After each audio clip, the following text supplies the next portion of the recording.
Mi vida, por Yeshua de Nazrat. Cartas a mi amada esposa Miriam. Autora María Medina. Voz Salvador Corazón. Capítulo 77. Ríos de agua viva. Ya desde aquellos días de Sucot, en los que había hablado en el templo, los fariseos y sacerdotes del Sanedrín habían decidido detenerme. No podían seguir tolerando por más tiempo las denuncias que yo hacía de sus conciencias y de sus actos, y los soldados del Sanedrín tenían orden de apresarme en cuanto tuvieran ocasión, y lo que todavía era más importante y hacía necesario silenciarme. El pueblo me reconocía como al legítimo rey de Israel, algo muy grave para ellos y también para Roma. Volvimos a Cafarnaúm y allí continué con la vida normal, enseñando y sanando como siempre.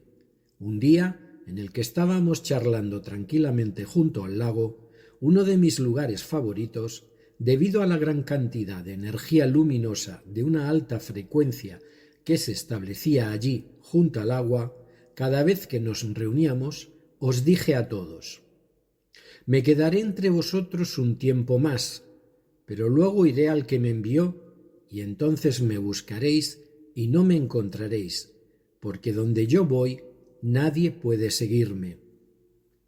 Os estaba anunciando mi muerte, mi resurrección y la marcha al lugar en el que debía permanecer oculto durante largo tiempo, hasta la salida definitiva de nuestra tierra.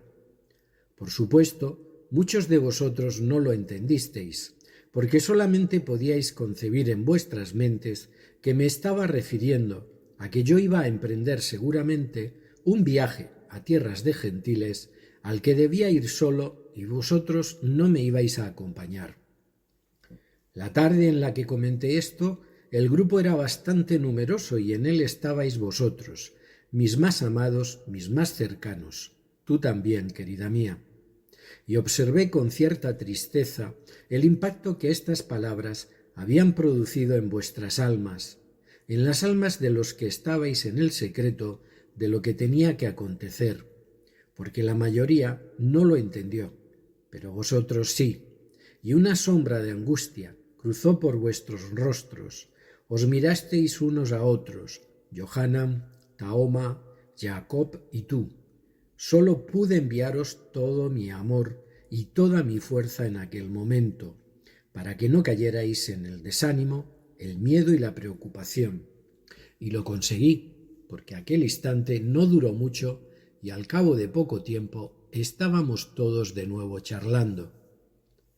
Recordábamos el último día de las fiestas pasado en Jerusalén, en el que, en pie, en la explanada del templo, yo, hablando a la gente en parábolas como tantas veces, me comparé con un río de agua viva, caudaloso, inagotable y lleno de vida. Y les dije que todo aquel que tuviera sed, que acudiera a mí y que bebiera, porque yo era ese río de agua viva, y que en todo el que creyera en mí fluirían esos ríos de agua, de energía, esa energía divina de la que yo era portador, al igual que todos, y que todos deberían aprender de aquel conocimiento para llevar cada uno dentro de sí la vida eterna, siendo conscientes de ello. Yo les estaba hablando a todos de esa energía, de ese espíritu que habitaba en ellos, que les hacía ser hijos de Dios, conocimiento del que fui el encargado de transmitir en todo momento y como uno de los fundamentos de mi enseñanza.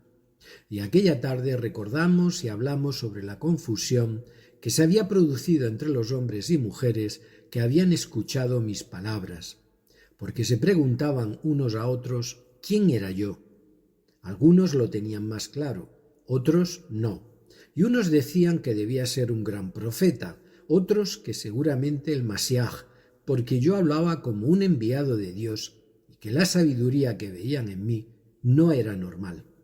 Pero claro, las dudas eran muy grandes, porque sabían que yo era Galileo y en las Escrituras se decía que el Masiaj vendría de la casa de David, de Betlehem, de la aldea del rey. Pero ya sabes, querida mía, que esto no estuvo nunca bien interpretado, porque era fundamental y determinante que yo cumpliera el requisito de pertenecer a la casa de David, de ser el legítimo heredero a su trono, el trono de Israel, como se había cumplido, pero no necesariamente naciendo en el mismo pueblo que el rey. Eso no era preciso, pero sí era necesario que mi nacimiento se produjera en un lugar no tan rígido ni ortodoxo como lo era Judea, sino en una tierra más abierta y más capaz de albergar mi tremenda energía y mi espíritu más abierto y espacioso, y de recibir de manera más amplia las nuevas interpretaciones de la Torá. Por este motivo vine al mundo en Galilea para expandir con más amplitud mi ser, para no restringir la luz a Judea exclusivamente. Pero todas estas cosas en aquel tiempo no fueron comprendidas y se extrañaban de que yo, siendo Galileo, pudiera ser el elegido del Padre. Las opiniones sobre este punto dividían a la gente del pueblo. Los que decían que era imprescindible cumplir esta profecía y los que decían que no, porque las interpretaban de otra manera y porque su confianza en mí se basaba en mis palabras y en la forma de enseñar, en los prodigios que realizaba y sobre todo en la autoridad que yo tenía al hacerlo. Es cierto que se organizó un gran revuelo. En Jerusalén, la guardia del Sanedrín tenía órdenes de prenderme y los soldados habían sido enviados para hacerlo, pero no habían podido apresarme, y al ser preguntados por los sacerdotes del motivo por el que no me habían detenido, ellos les habían respondido que no podían apresar a un hombre al que habían oído hablar así, porque a nadie habían escuchado hablar de aquella manera, porque ellos habían visto en mí a un justo.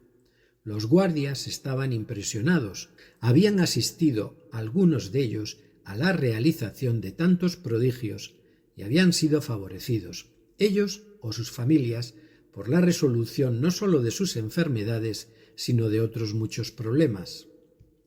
Los sacerdotes les acusaron de que seguramente ellos también habían sido engañados, siguiendo con su tenaz postura de afirmar que yo era un farsante y que si los sabios de Jerusalén no habían creído en mí, el pueblo tampoco debería hacerlo, porque la verdad y la justicia estaban de parte del Sanedrín y el pueblo no tenía capacidad de distinguir a un charlatán de un profeta.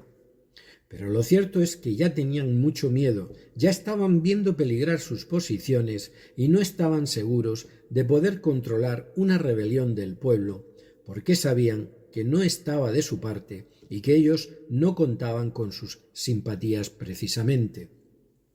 Mi querido amigo Nicodemo estuvo presente en estos debates y se enfrentó a los fariseos y sacerdotes y les dijo: «No podéis detener a un hombre ni juzgarle sin haberlo oído antes y sin conocer los prodigios y las obras que ha hecho».